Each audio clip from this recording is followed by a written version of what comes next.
Today, right now, I'm giving you the secret piece of alpha in this crypto market, specifically in Memecoin market, to properly understand what exactly is happening, how people are actually trying to take your money, how you should be taking the money of other people as well, and what exactly is happening here, and how Momo is connected to the whole situation as well, why I think it actually is $1 billion play and why it will be taking liquidity out of most of the plays that are available on the market at this stage. Very important video. Even if you are not a Momo holder, the alpha that I'm showing here in terms of the understanding of the crypto market, specifically in terms of the understanding of Memecoin market, is something that can change the game for you fully. This is the difference between a 5x and 500x.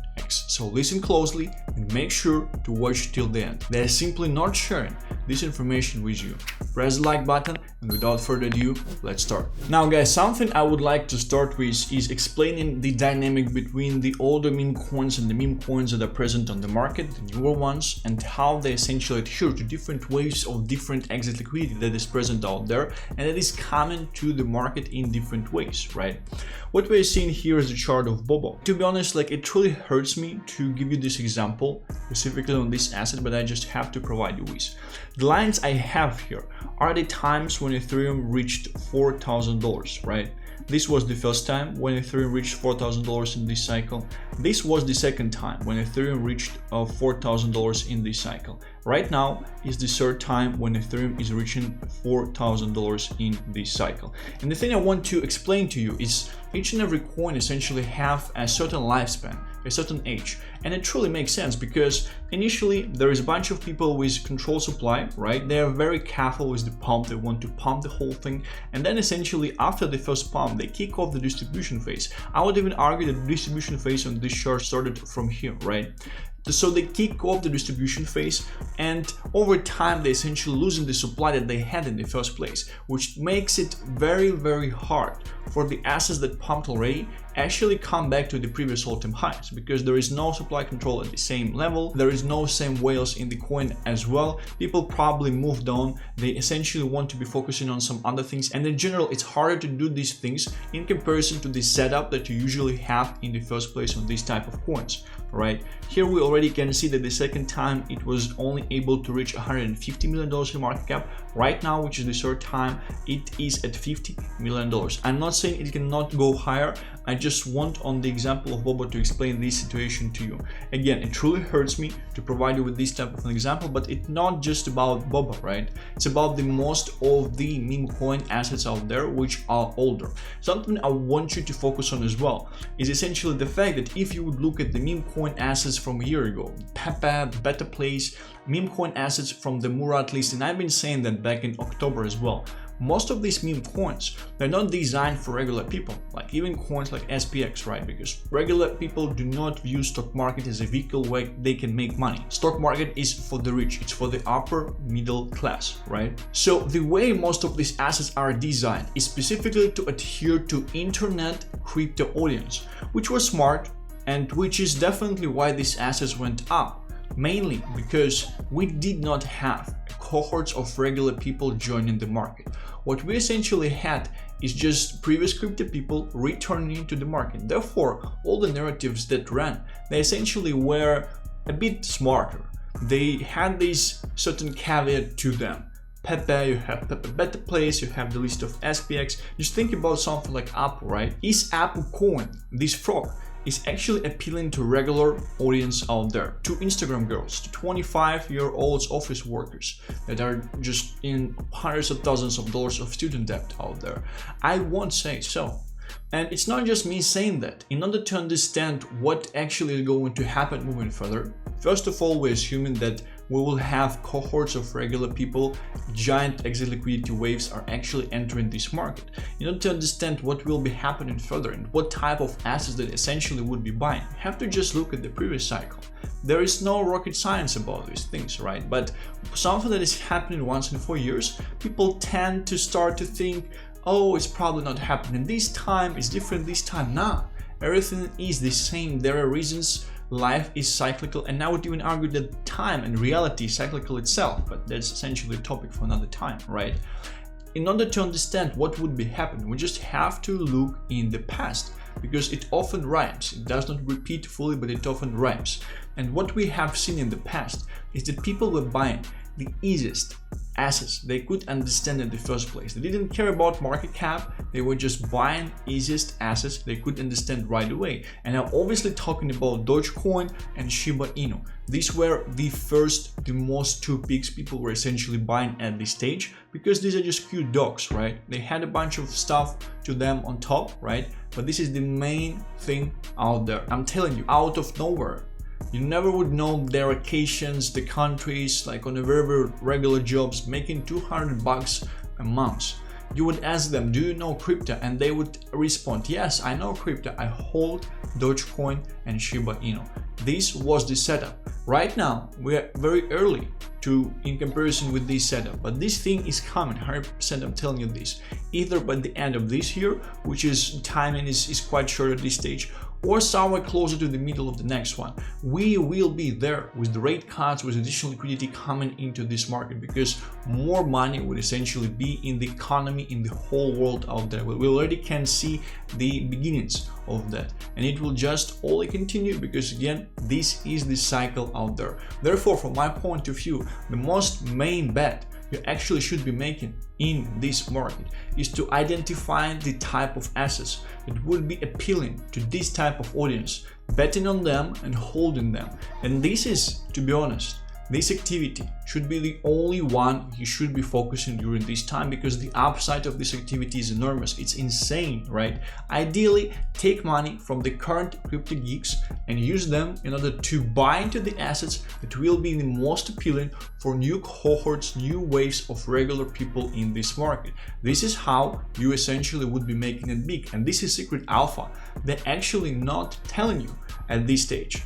They're absolutely silent about these things, but to be honest, very few people understand these things at this stage. Very few people reach with their thought process to this type of result, to this type of analysis. And it's very important that you're actually exposed to this information, because it actually gives you an enormous edge on this market. And the question you might have, Stan, but how does this actually help me?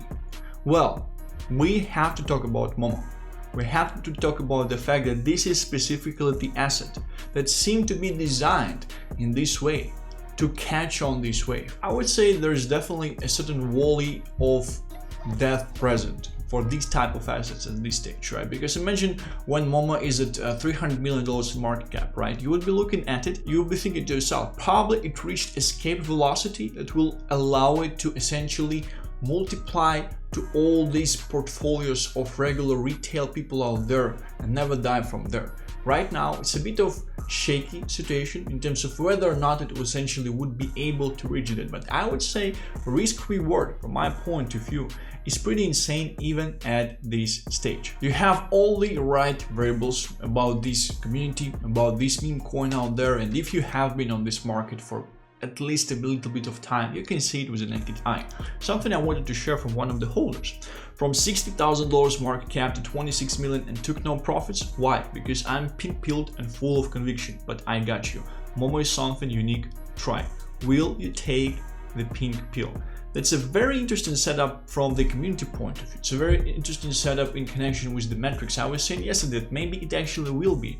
It definitely will be a way out of metrics for many people out there, and not just the ones who are top holders, not just the ones who are holding from these levels. I do believe that it can actually be becoming very big in the future and be the saver. The same way that Shiba Inu was essentially the saver for a bunch of people in the previous cycle as well. We have something from Cadence here. Bonk's journey to 10 billion plus market cap has only just begun. God willing. I keep hammering that Bonk is the hype trade rerun. Bonk Fund has generated an average of 1.29 million in daily fees over the last 15 days. That's $20 million in fees in just 15 days.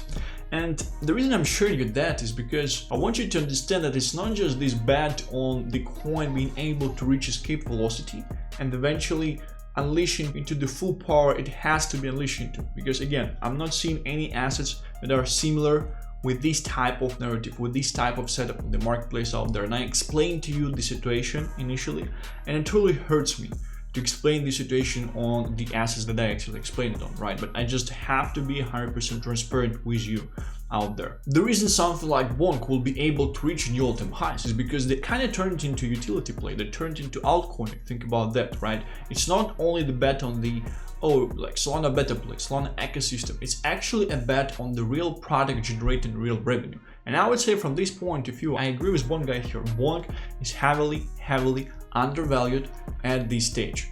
It should be costing higher, mainly because of the numbers that are present here. These numbers are pretty insane.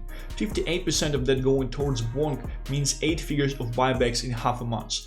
Over 11 million buybacks in half a month, with most of the bought tokens being burned. That's going to be over 22 million in buybacks monthly. Take a moment and let that sink in. It's also worth nothing that Bonk's market share and dominance have only increased recently. Bonk Fund hit its largest launchpad market share day ever just 3 days ago, 81.72%. Absolute dominance over Palm Fund numbers out there. That's absolutely insane. The situation right there, I truly want you to understand the thing, because you might see, well, okay, this thing will be appealing for regular people. I agree with that. I see this thing as the most appealing to regular people out there. But what about now? We still have to create this network effect between the current people that are present on the marketplace in order for this coin to even have a chance to be exposed to retail out there, to regular people out there. Because I'm telling you 100%, the conversion rates of Momo as a product is way higher than conversion rates of Apple when Instagram 19-year-old girl is looking at it, right? So the idea there essentially is the way Momo will be able to reach this escape velocity is because it did design in a very interesting way. And like, I hold less than 2% of supply on this thing. I just bought from the bottom and I'm just pushing this thing myself because I just love the things that are happening around this project at this stage. To be honest, I think it's genius, right? But we will see over time. You will see over time. The market will see over time. Billions of people will see over time. So the idea there is that it will be able to reach this escape velocity. Why? Because it's very smartly structured around Bonk ecosystem, around Bonk narrative. Bonk ecosystem will only be growing. Bonk as a coin will only be growing from there. I explained the reasoning to you already. And as a Bonk beta play out there, fair valuation for it should be somewhere between $200 and $300 million in market cap, which essentially would exactly help it to reach these escape velocity levels, escape velocity numbers, where it will eventually have a chance to be picked up by regular people, by retail out there, so they will essentially be pushing it to billions and billions of dollars. That's a very smart thing from my point of view. Yeah, that's Bonk Fund owning 81.72% of the entire launchpad market, and it generated 1.84 million on fees on that day. I do believe that actually more than Axiom is generating, which is pretty insane. This is despite on-chain activity looking mostly dead boring lately. What do you think is going to happen when on-chain action returns? On-chain action usually returns when Bitcoin dominance stops, when it stops the drop, and it just starts to go sideways, or even if it's bouncing back up, right? There is a high chance that something like this is going to happen currently because we have this run on altcoin, bunch of people made a bunch of money, right? If we are seeing the local top at this stage, dominance will either start to go sideways or it will start to go back up, which is exactly the time when on-chain is hitting up. This is not just me saying that it was present in the chart. This is data when we had small pocket fall season at the end of November, start of December of 2024. When Bonk Fund starts having days with 5 million in fees. Many are significantly underexposed to Bonk and Bonk Echo here, in the opinion of Bonk Guy. Bonk's journey to $10 billion plus market cap has only just begun. God willing. Yeah, from my point of view, there are no better assets than Momo at this stage in the whole Bonk ecosystem. We definitely had limited support from the Bonk ecosystem guys themselves. Something tells me it's going to change. It's going to change very soon, right? But guys, I'm trying to keep it short because I can talk about this thing for hours. I want you to understand specifically what is happening here. What is the alpha right there? What is the setup that you are seeing with these things? It's very low. If you're a current holder, you just have to hold. If you're a current holder, I think you can even DCA at these levels because I do believe the current levels are very nice. But again, I'm just sitting here, I'm just thinking about these things on a daily basis, and I want to explain them to you. I want you to understand what is specifically happening on this market, and I want you to truly communicate there. It's a 1000x play if we're truly entering that stage of the market. We might not be entering that right now, but this asset is still undervalued as block bet out there. It's very simple. First, you bet on the growth of the ecosystem, you bet on the asset, you bet on the beta play. Second, you bet on the fact that this is the most appealing asset for normies out there. And how do you prove that? You prove that with 11% female engagement on the asset right now, which is at least 4 times bigger than any asset in crypto history thus far. This is insane. And as I was saying, women are the closest thing to retail in this space. Understand what I'm saying. This information costs billions and billions of dollars. Thank you very much for watching this one. Stay healthy and rich. I will be seeing you tomorrow.